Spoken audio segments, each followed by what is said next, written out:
पहा नवीन एपिसोड्स एकदम add free.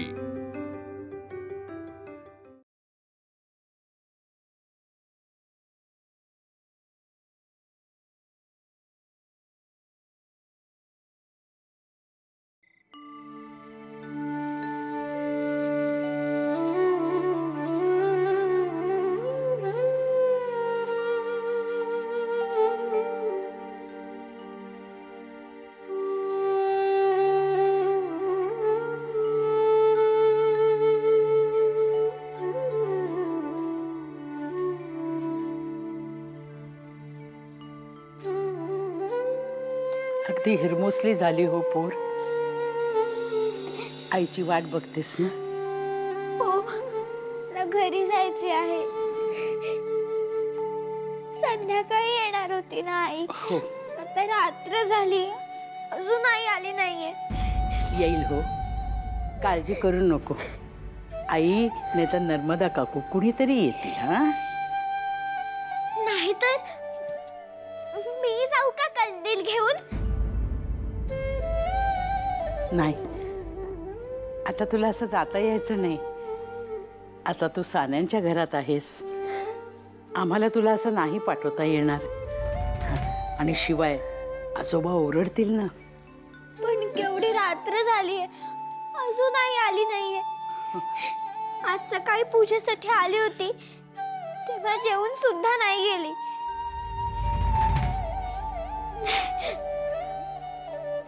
काय झालं असेल? अगं,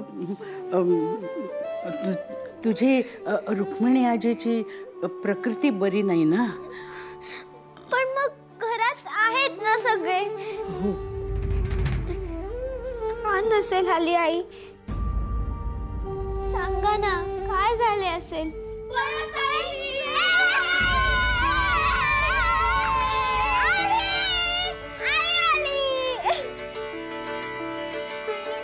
आई, काय झाले?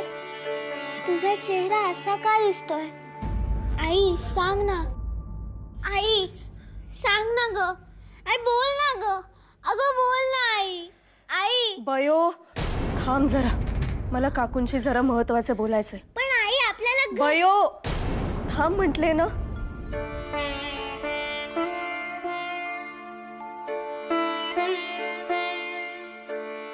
काकू, एक विनंती करायला आले हो। विनंती कशाला? तुझा हक्कच आहे तो। आता तुमचं आमचं रीतसर नातं आहे। काय विचारायचं होतं? मी म्हणत होते की आजची रात्र मुले इथे राहिले तर चालेल का हो? हो, राहू देत की। अगं, त्यांचंच घर आहे, खुशाल राहू देत। पण का असे का आई? तू मला न्यायला आलीस ना? बयो, मोठ्या माणसांच्या प्रत्येक गोष्टी लहान मुलांना कळायलाच हव्यात असं नाही।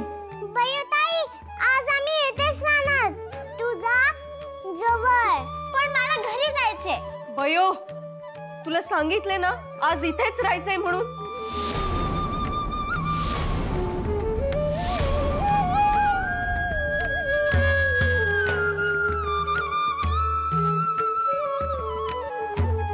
काकू, घरी काय गोंधळ चालू आहे ते ठाऊक आहे ना तुम्हाला? हो, ते सगळे मुलांसमोर नको उगाच, म्हणून म्हटले की आज रात्री इथेच। काही अडचण नाही, खुशाल राहू देत। तू नको काळजी करू, मी नंतर सगळे सविस्तर सांगते हो तुम्हाला। हो, येऊ मी आता? ये हो, पण नामस्मरण सुरू ठेव। हो, नमस्कार करते। आयुष्यमान भव।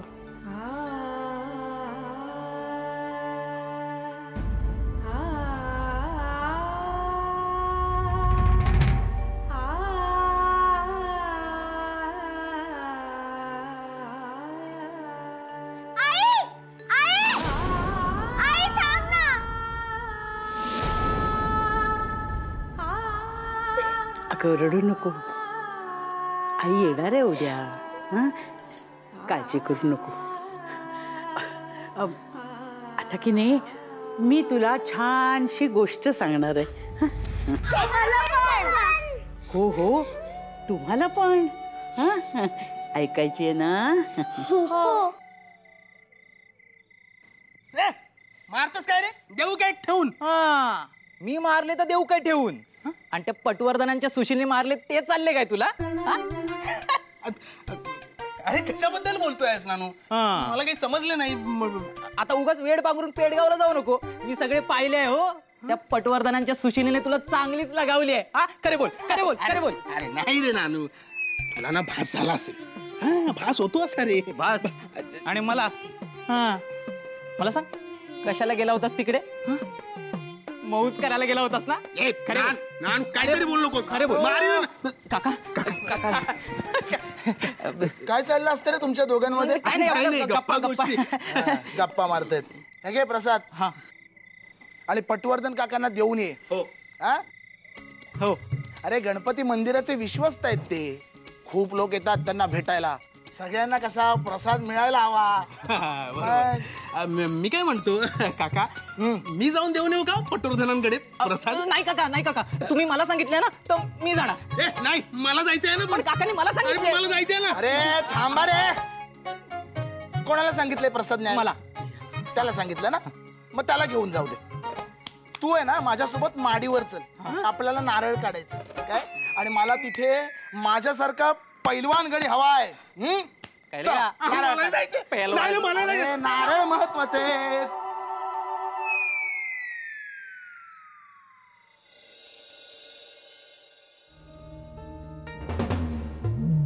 मला सगळ्यांना काही सांगायचंय.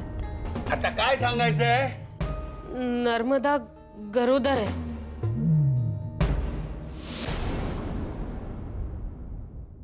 दूध घ्या. मला दूध नकोय, प्रभाकर हवाय. सापडला का तो? नाही सापडला अजून. आणि माझ्या डोक्यात फटका मारणारा नाही. करतोय काय हा नारायण? आयुष्य ओण का नुसता? तुम्हाला काही हवे आहे का? विष हवंय, विष. अहो काय बोलताय? मग नर्मदेचे पाप लपून का राहणार आहे? 2 महिन्यात दिसायला लागेल. त्या विष खाऊन मरण्यापलीकडे आपल्याकडे काही पर्याय नाही. त्यापेक्षा आजच्या आज ते विष नर्मदेचं चार, म्हणजे विषयच संपला. चर्चा नको आणि बभरा नको. ती आटोपली की नदीत ढकलू तिला रात्री उशिरा. अहो काय बोलताय हे? मग काय डोहाळे जेवण करू तिचे? अहो त्या परीस कुठेतरी सोडून येऊ बिचारीला. हो, म्हणजे परचुऱ्यांची बहीण म्हणून सांगायला ती मोकळी आणि आपण तोंडाला काळं फासून घ्यायला मोकळे. आता अधिक अक्कल पाजू नका. विषारी पाल्याचा रस तिला द्या काढा म्हणून. सांगितलेले काम आजच रात्री करा मुकाट्यानं. प्रभाकरचे काय करायचे ते मी बघतो. समजले? समजले की नाही? खणखणीत हो म्हणा. या पापाचे आजच विसर्जन व्हायला हवे. हो.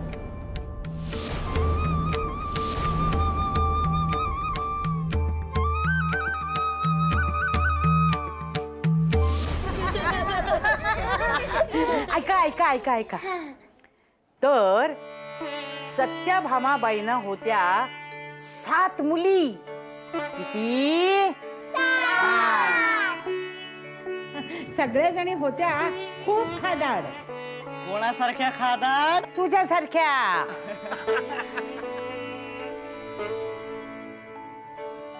नाही नाही सखू सारख्या.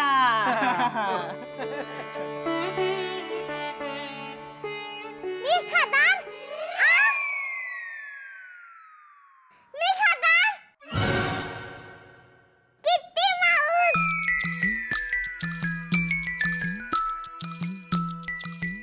मग पुढे? हो मग काय. त्या 7 मुलींना खायला करून घालताना सत्यभामाबाईच्या अंगी अगदी नाकी 9 यायचे. अरे रे बिचारा. एकदा काय झाले, दिवसभर मुलींना खाऊ घालता घालता त्यांच्या वाटणीला काही उरलेच नाही. कारण आई उपाशी राहते पण मुलांना खाऊ घालते. मला आईची आठवण येते. उद्या येईल हा आई, उद्या येईल ना. हा? असे मग ठीक आहे. आजी पुढे काय सांग ना. तर सत्यभामाबाईंनी मुलींना झोपवले आणि विचार केला तर आपल्याला आता 4 घास खायला हवेत. पण काय करणार, सगळे अन्न संपले होते आणि त्या इतक्या दमल्या होत्या की काही करण्याचे त्राणच नव्हते. पण खाल्ले नसते तर त्या कोलमडूनच पडल्या असत्या. मग त्यांनी काय केलं माहिती का, थोडे पीठ भिजवले, तवा तापत ठेवला आणि विचार केला की 4 आंबोळ्या करून खाव्यात. मला भूक लागली, मला आंबोळ्या हव्या. आंबोळ्या हव्या. आंबोळ्या हव्या तिला. आता गोष्टीत पुरणपोळी असती तर तुला पुरणपोळी खावीशी वाटली असती, होय ना. हो, मला पुरणपोळी पण हवी आणि आंबोळी पण हवे.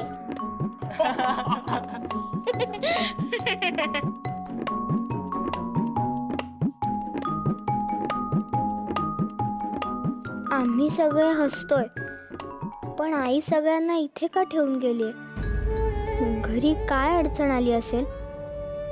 आई खूप रडकुंडीला आलेली दिसत होती. काय झाले असेल?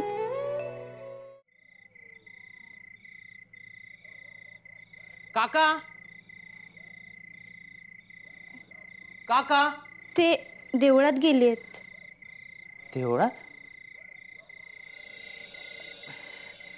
ते रघुनाथ काकांनी प्रसाद पाठवला होता. अहो हा, आता तुम्ही म्हणाल तुम्ही पूजेला आला होता तरी प्रसाद कशाला. पण कसे आहे काका, देवळाच्या विश्वस्त मंडळाचे अध्यक्ष आहेत. लोक त्यांना भेटायला येतात आणि जास्तीत जास्त लोकांच्या मुखी प्रसाद लागावा यासाठी. आणि तसंही काका आता घरी नाहीये, ते एका अर्थी बरेच झाले नाही. थोडं मला असं वाटतं की आपण गुजगोष्टी करूया. इश्श.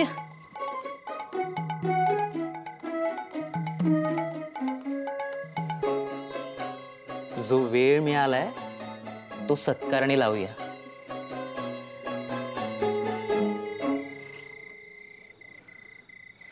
सुशीला, अहो हे काय करताय?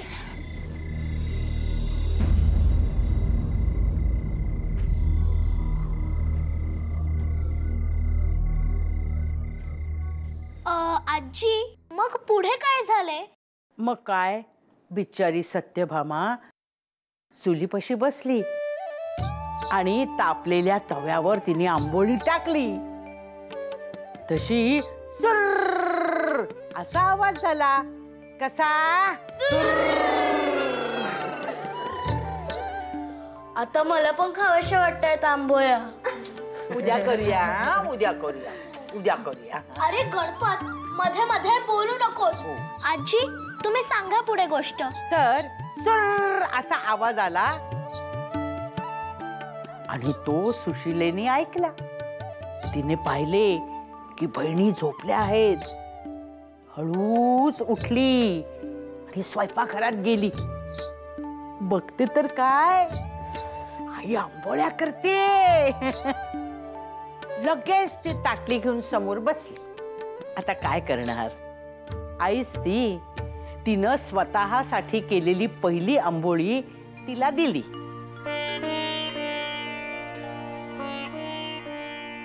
आणि म्हणाली, ही खा आणि जाऊन झोप. बाकी कुणाला सांगू नको. मग काय, सुशीलेनी आंबोळी खाल्ली आणि जाऊन नेजू लागली. पण तिची चाहूल लागून सुरेखाला जाग आली. मग सुरेखाने विचारले, स्वयंपाक घरात गेली होतीस ना, तिथे काय चालले? पण सांगायचे नव्हते ना, मग सांगितले तिने. उत्तर तर द्यायला हवे आणि खोटंही सांगता कामा नये. मग काय? सुशीला म्हणाली, आज काय चालले? सुर्र हुर्र.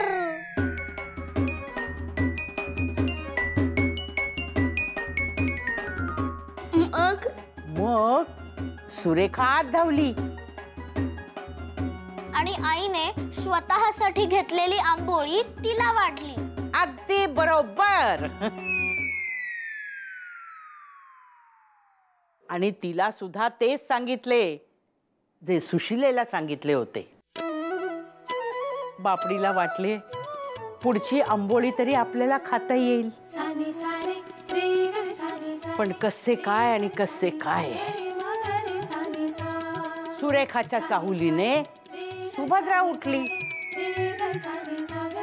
तिने तेच विचारले आणि हिने सुद्धा तेच सांगितले. आज काय चाललंय?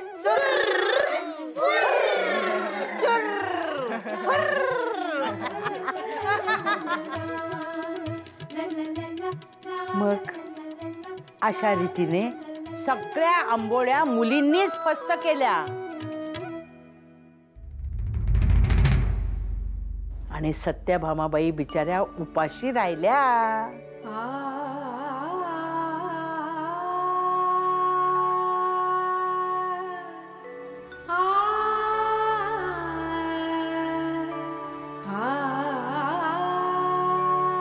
म्हणून आपल्या मुखी घास जाताना आपल्या भोवतांच्या साऱ्यांना आहे ना हे पाहावे आणि त्यानुसार जेवावे हो. कारण सारे सुखी तरच आपण सुखी. अगदी बरोबर. मला खूप आवडली गोष्ट. आज काय चाललंय?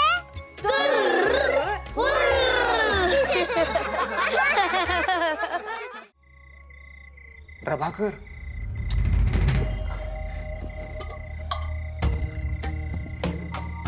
प्रभाकर उठ बघू. उठ उठ सावकाश. उठ प्रभाकर उठ. ये सावकाश उठ. बस बस बस.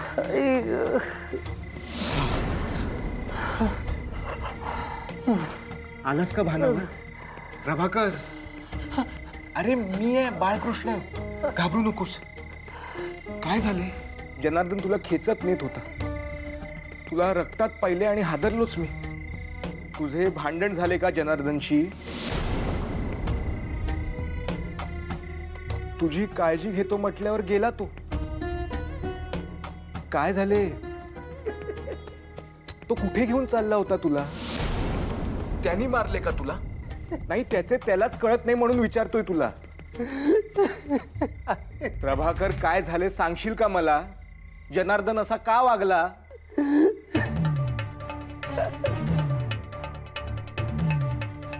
जनार्दनचा काहीच दोष नाहीये. त्याने तर उलट माझा जीव वाचवला.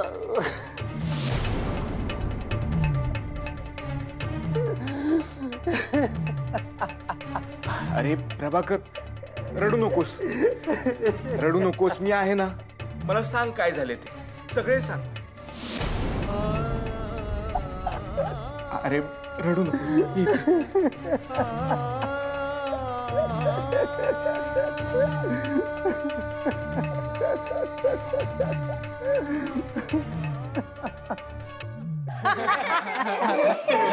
मग कशी वाटली गोष्ट?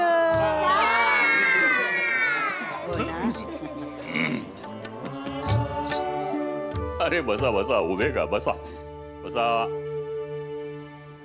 तुम्ही आला नाहीत म्हणून पाहावयास आलो. औषधं घ्यायची होती, पाणी घेऊन याल म्हणून वाट पाहिली. निजायचे नाही का आज? नाही, मी मुलांची हांतरुणं घालून आपल्याला सांगायला येणारच होते की आज मी मुलांच्या बरोबर निसतीये म्हणून. का मुले घरी गेले नाहीत आज? नाही, ते जरा बाहेर येतं का सांगते. आवाज नाही. आली आणि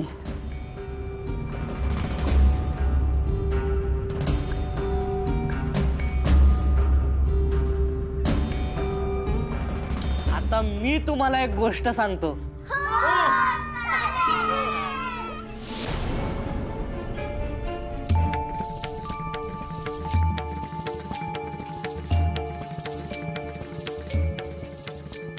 सगळेच काहीतरी लपवतायत.